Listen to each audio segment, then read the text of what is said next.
เป็นจังได๋เจ้าโทยังโสดคือเก่าบ่ว่าซั่นหรือว่ามีผู้บ่าวพังไทยมั่นแล้วบ่ บ่มี บ่แม่นยังอยู่เนาะโอ้ถ้าผู้ใดอยากมามั่นก็มาเด้อเพิ่นว่า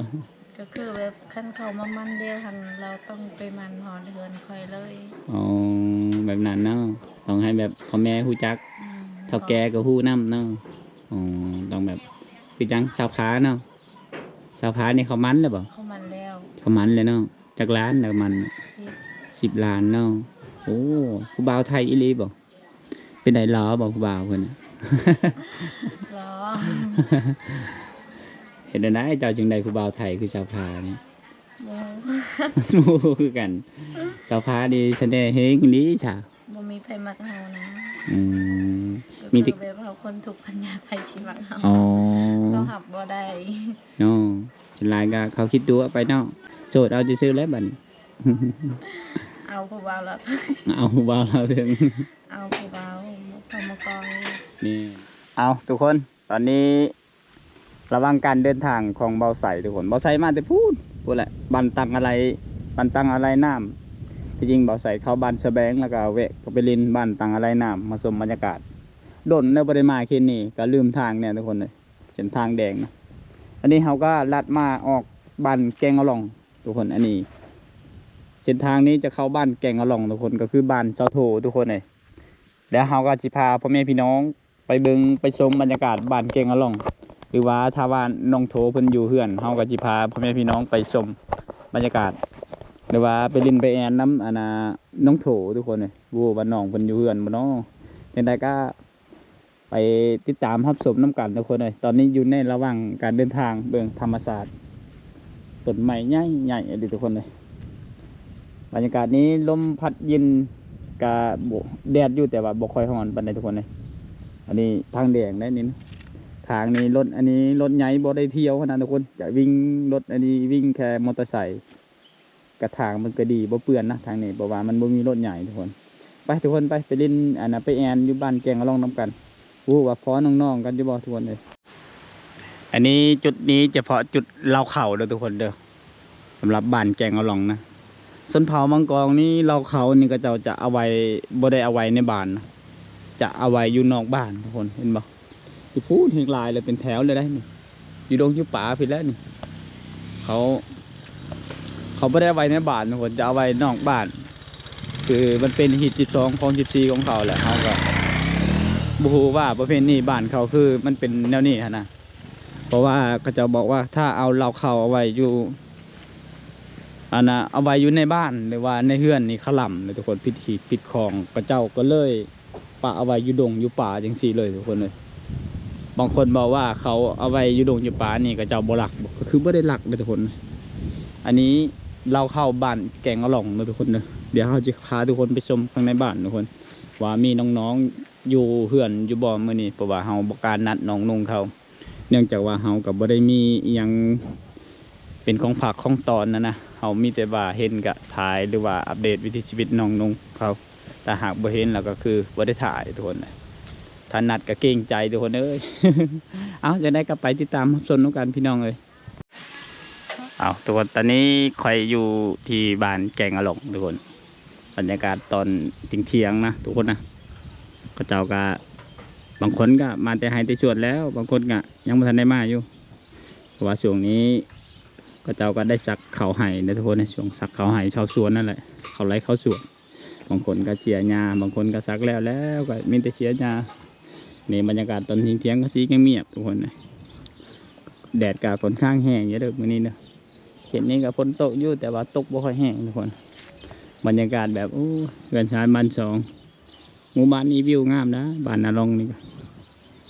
มีลาย FC ทุกคนก็อยากจะมาเล่นมาแอนมาได้เด้อช่วงนี้บรรยากาศดีๆเดี๋ยวใครสิพาพ่อแม่พี่น้องแล้วก็พี่ๆน้าๆมาเล่นมาแอนนำน้องโถบุหัวน้องคนอยู่เฮือนบ่เนาะพอใส่ก็นี่แหละเพื่อนน้องโถก็อยู่มั่งนี่แหละน้องเพิ่นก็น่าจะบ่ได้ออกให้ดอกไปทุกคนเอาตัววันนี้บอสไซก็ได้มาอยู่เพื่อนน้องโถแล้ววันนี้น้องโถกับบ่ได้ออกให้บ่ได้ไปให้บ่วันนี้นะ เมื่อยหา ก็แล้วเมื่อวานนี้สักให้ โอ้ก็คือสักให้เมื่อวานนี่โลดบ่โทรบอกอายสิมาซอยเดี๋ยวไหวเนาะ อายไปบ่ทัน อายก็มาเนาะจะบ่บอกก็บอกก็เดี๋ยวไปแล้ว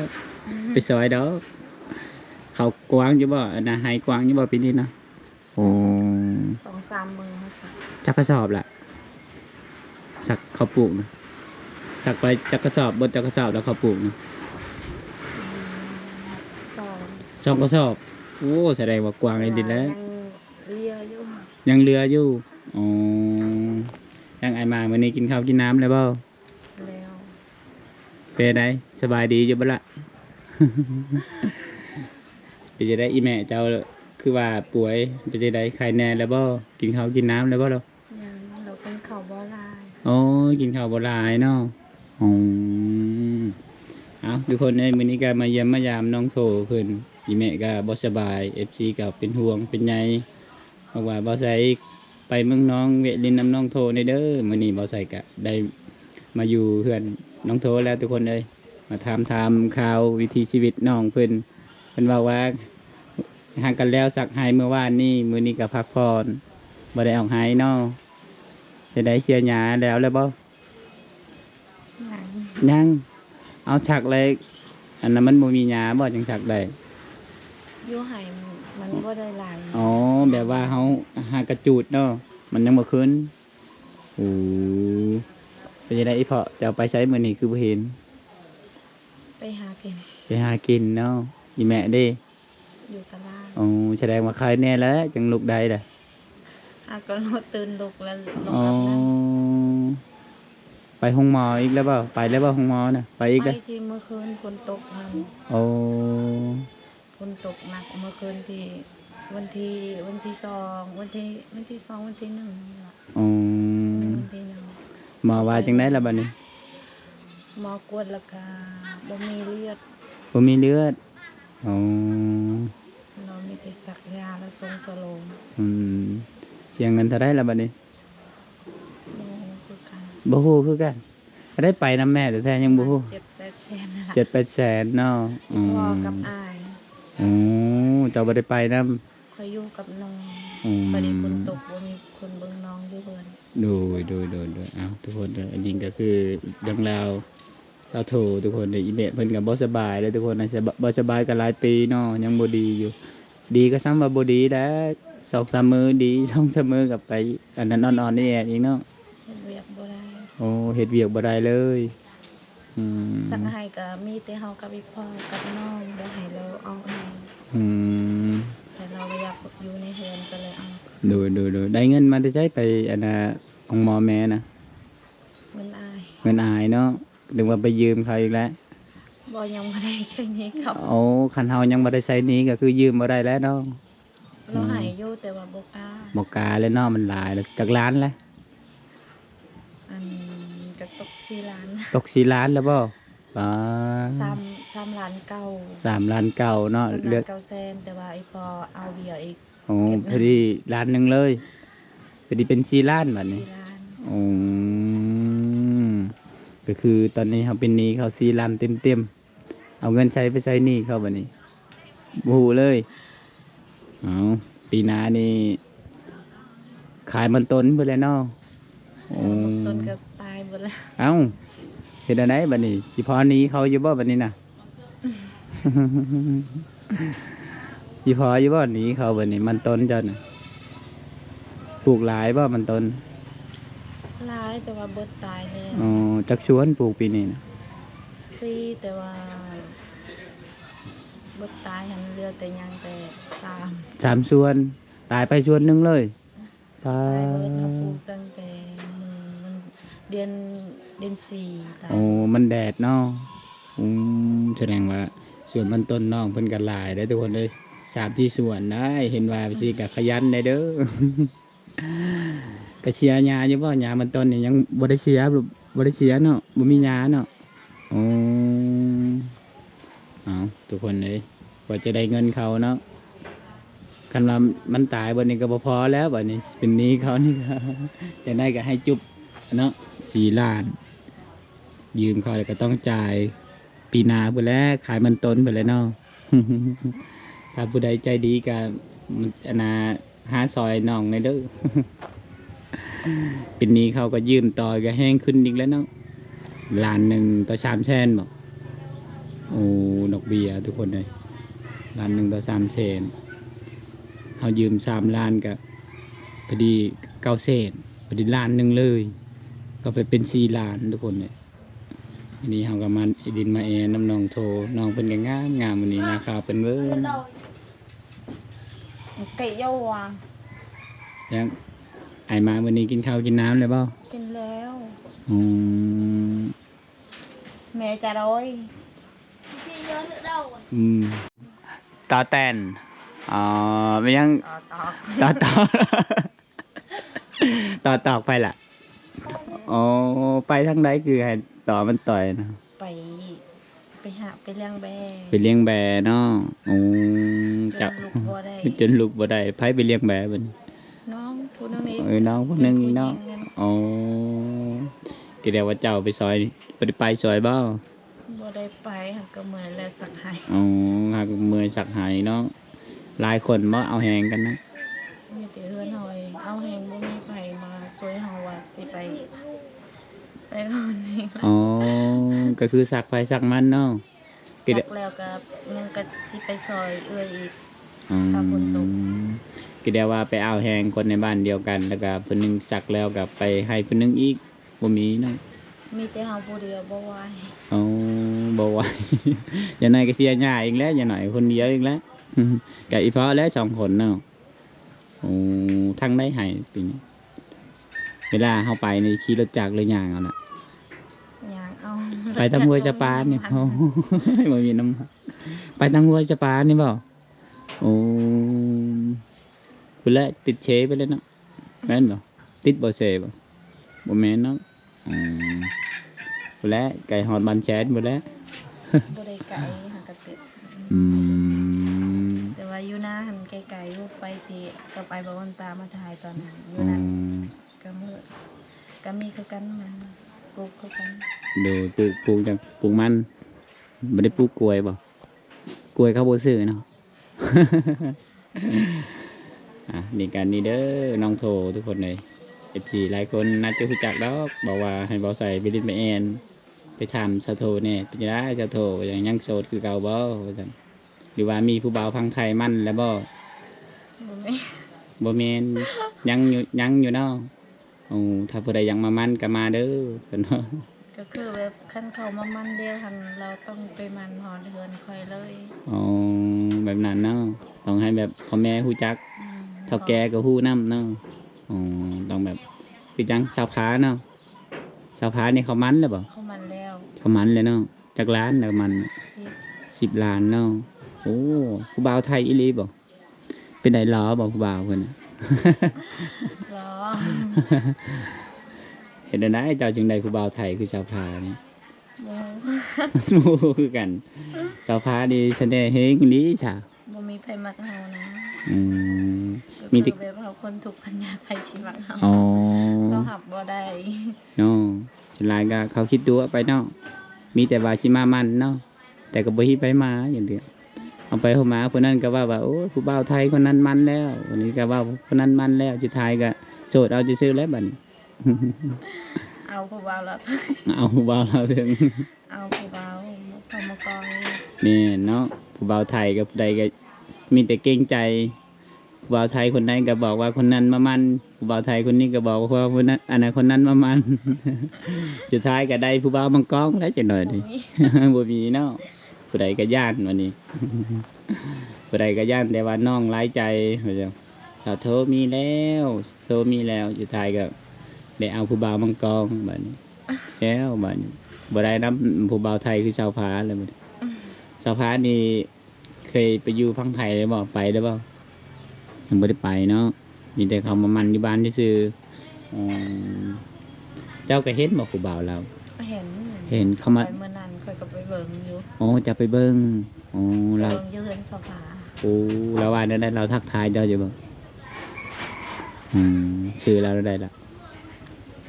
บ่ฮู้คือกัน โอ้ เราแต่ว่ากับเคยหันตอนนั้นเราก็เสร็จอยู่ ประมาณอายุจักปีผู้บ่าวเรา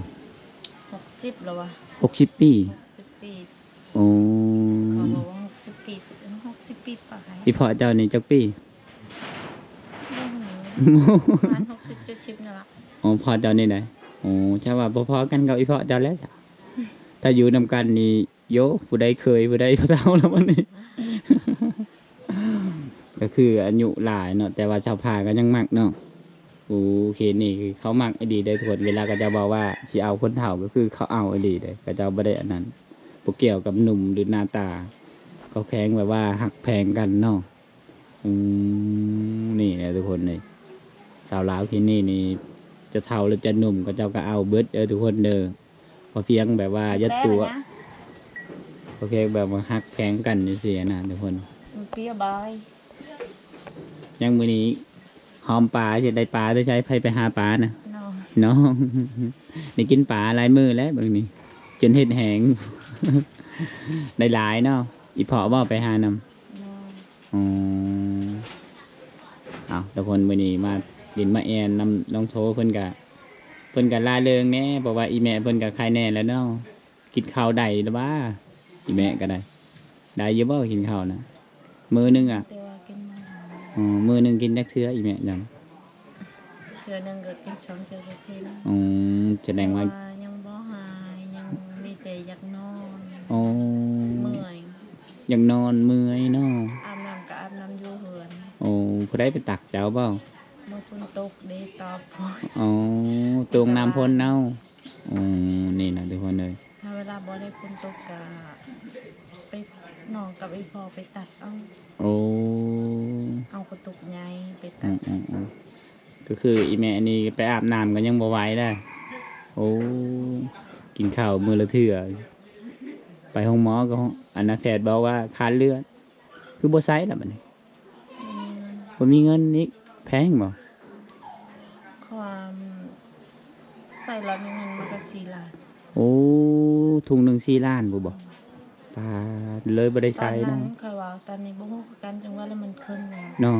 น่าจะแพงนะทุกคนเดี๋ยวนี้ คือเครื่องนั่นแหละเวลาเขาขึ้นก็ขึ้น แม่นเนาะขึ้นแบบตั้งโตบ่ทันเนาะขึ้นบ่แม่นขึ้นดำ10,000ได้ขึ้นแบบ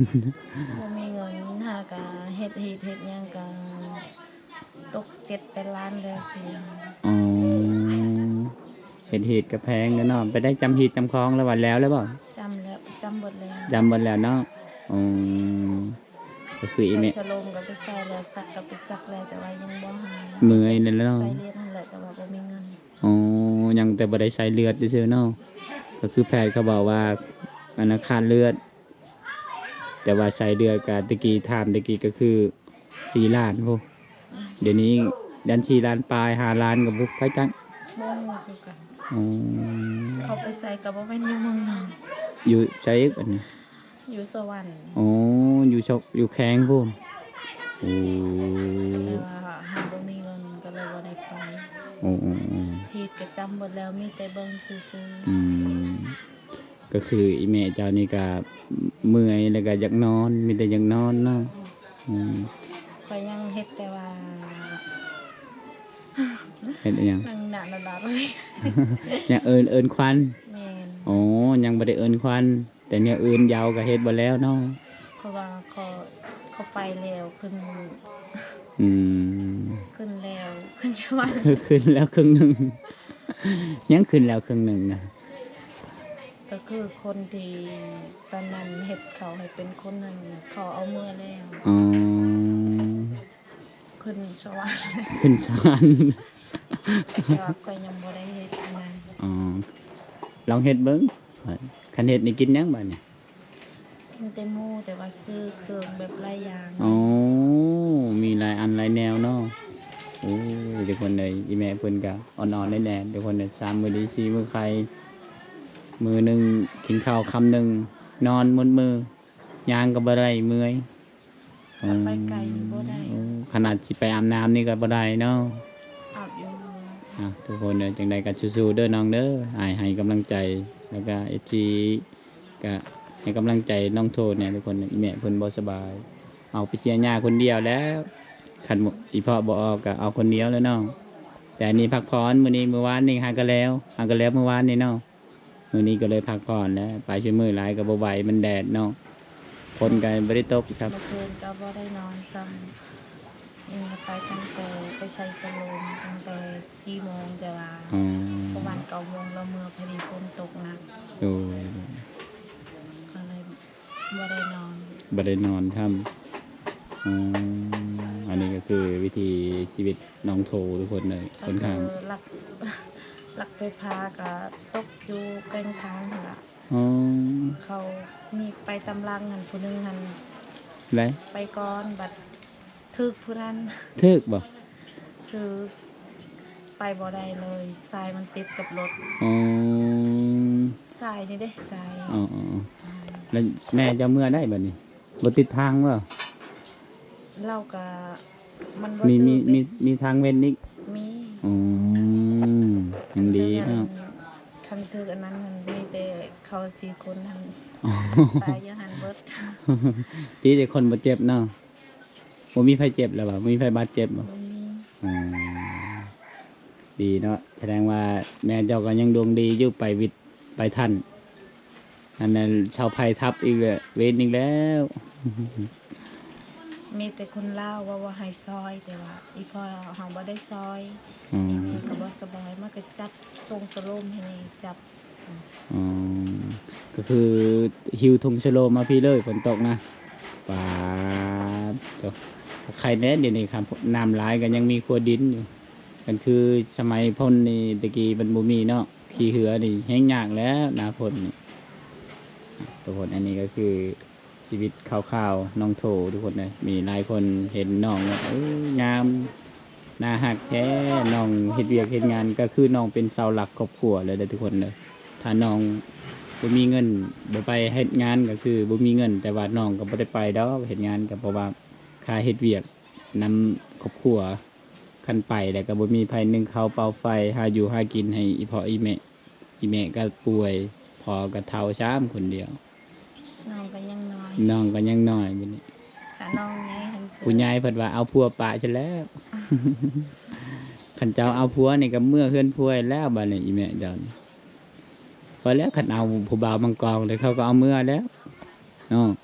คันเอาคนลาวหรือว่าคนไทยก็ใครแน่เข้ามาสู่เฮาคันว่าเช่นไรบ้านเดียวกันนี่ก็จะสิเอาเมื่อเฮือนได้เนาะเขาบ่อยู่แล้วแต่สิเมื่อบ่ อยู่บ้านเดียวกันเสร็จ ใครแน่เนาะอื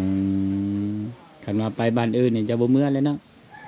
มันไกลเพราะเพิ่น โอ้โหเอ้าก็ให้ค่าดองหลายได้อ ไล่ก็บ่ไป หลายก็บ่ไปเนาะอื มัน ม ไกล ถ้าบ้านเดียวกันนี่ถือก็เอาบ่ เอาแล้วบ่มีไผมา อ๋อบ่มีไผมักจำเป็นแล้วเนาะ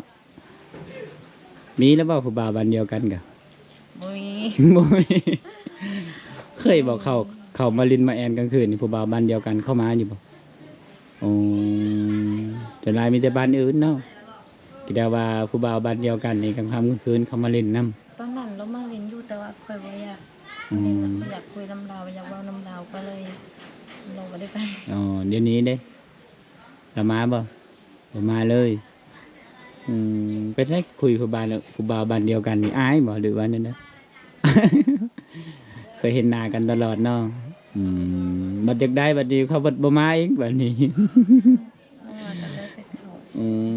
เขาบ่มักกะยาเนาะเฮาก็อยู่นํพ่อแม่เลี้ยงพ่อแม่นี่แหละเนาะเจิมซามพุ่นแหละน้องใหญ่พุ่นแหละคำบ่ได้ก็แล้วเลยบัดนี้เฒ่าข้างบ้านแล้วบัดนี้ นี่แหละทุกคนนี่ก็คือน้องเพิ่นก็คันสิเอาผัวบ้านอื่นก็สงสารพ่อแม่อีกเฒ่าแล้วบ่มีไผเต็งอยู่คู่กินอีกโอ้ยทุกคนเลยคือสิบ่ได้ผัวน้ำหมู่แล้วบัดนี้นะเดี๋ยวก็สาวจังนี่แหล้วเอาปะเดี๋ยวนี้ สาวไทยก็เอาปะแล้วไปสาวไทยเคยมาดินมาแอนนำอยู่บ่เป็นยังไงได้ลูกแล้วบ่สาวไทยยังเนาะ